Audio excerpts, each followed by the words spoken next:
Fat through file system fat कैसे काम करता है। पिछले वीडियो में हमने फैट थ्रिडा और NTFS जैसे फाइल सिस्टम्स के बारे में जाना था। लेकिन क्या आपने कभी सोचा है कि जब आप कोई बड़ी फाइल जैसे कोई मूवी या गेम अपनी पेन ड्राइव में सेव करते हैं तो वो असल में स्टोर कैसे होती है? क्या वो एक ही जगह पर एक साथ रहती है या उसके टुकड़े हो जाते हैं? आज हम इसी जासूसी का काम करने वाले हैं। हम इस डायग्राम की मदद से fat file allocation table file system के अंदर झांक कर देखेंगे और समझेंगे कि ये कैसे एक जासूस की तरह आपकी बिखरी हुई फाइलों के टुकड़ों को ढूंढकर आपके सामने ले आता है। ये बहुत ही मजेदार होने वाला है, तो चलिए शुरू करते हैं। 1. डेटा एरिया या क्लस्टर्स। दाईं तरफ जो आप डेटा लिखा हुआ बॉक्स देख रहे हैं, ये आपकी हार्ड डिस्क या पेन ड्राइव की असली स्टोरेज की जगह है। ये जगह छोटे छोटे बराबर साइज के ब्लॉक्स में बंटी होती है, जिन्हें हम क्लस्टर्स कहते हैं। आपकी फाइल का असली डेटा इन्हीं क्लस्टर्स में स्टोर होता है। #do root directory. बाईं तरफ है रूट डायरेक्टरी। आप इसे अपनी ड्राइव का मेन इंडेक्स या विषय सूची समझ सकते हैं। इसमें आपकी हर फाइल का नाम और कुछ बेसिक जानकारी होती है, लेकिन सबसे जरूरी चीज जो यहां होती है वो है उस फाइल का पता, यानी उस फाइल का पहला टुकड़ा किस क्लस्टर नंबर पर रखा है। 3. Fat structure file allocation table. और बीच में है हमारा आज का हीरो फाइल एलोकेशन टेबल। ये एक जादुई नक्शा है। ये एक चेन खला की तरह काम करता है जो फाइल के बिखरे हुए टुकड़ों को एक दूसरे से जोड़ता है।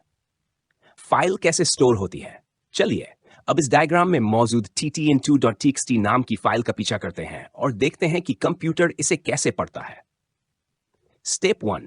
फाइल को ढूंढना। आप ttn2.txt नाम की फाइल पर डबल क्लिक करते हैं। कंप्यूटर सबसे पहले रूट डायरेक्टरी के पास जाएगा। स्टेप 2. पहला पता मिलना। रूट डायरेक्टरी में उसे लिखा मिलेगा कि इस फाइल का पहला हिस्सा क्लस्टर नंबर 6 पर है। बहुत बढ़िया, पहला सुराग मिल गया। स्टेप 3. पहला डेटा पढ़ना। अब कंप्यूटर डेटा एरिया में जाकर क्लस्टर 6 का डेटा पढ़ेगा, लेकिन ये तो सिर्फ पहला टुकड़ा है, बाकी कहां है?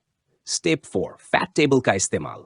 कंप्यूटर फैट टेबल में एंट्री नंबर 6 को देखेगा। वहां लिखा होगा 7, मतलब अगला हिस्सा क्लस्टर 7 पर है। स्टेप 5. चेन को फॉलो करना। अब कंप्यूटर क्लस्टर 7 का डेटा पढ़ेगा और फैट टेबल में एंट्री 7 देखेगा। वहां लिखा होगा 9, यानी अगला हिस्सा क्लस्टर 9 पर है। स्टेप 6. कंप्यूटर क्लस्टर 9 का डेटा पढ़ेगा और फैट टेबल में एंट्री 9 देखेगा। इस बार वहां लिखा होगा EOF फाइल, यानी फाइल यहीं खत्म हो गई। स्टेप 7. फाइल को दिखाना। आखिर कंप्यूटर क्लस्टर 6, 7 और 9 से मिले डेटा को सही क्रम में जोड़कर आपको आपकी स्क्रीन पर दिखा देता है, और यह सब इतनी तेजी से होता है कि हमें पता भी नहीं चलता। निष्कर्ष तो देखा आपने, फैट फाइल सिस्टम कितना स्मार्ट है। ये एक चेन सिस्टम की तरह काम करता है। A. रूट डायरेक्टरी आपको फाइल का पहला पता देती है। B. फैट टेबल आपको अगले टुकड़े का पता बताती जाती है जब तक कि फाइल खत्म न हो जाए। इसी वजह से चाहे आपकी फाइल के कितने भी टुकड़े क्यों न हो जाएं, जिसे हम फ्रैगमेंटेशन कहते हैं, फैट सिस्टम उन्हें हमेशा ढूंढ निकालता है। क्या आपका जरूरी डेटा डिलीट या फॉर्मेट हो गया है, या फिर आप खुद डेटा रिकवरी एक्सपर्ट बनना चाहते हैं?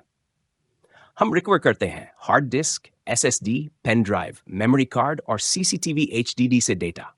साथ ही सिखाते हैं प्रोफेशनल डेटा रिकवरी की हर टेक्निक, ताकि आप भी अपना खुद का रिकवरी सेंटर शुरू कर सकें। डेटा रिकवरी और ट्रेनिंग के लिए आज ही संपर्क करें। कॉन्टैक्ट डिटेल्स नीचे डिस्क्रिप्शन में दिए गए हैं।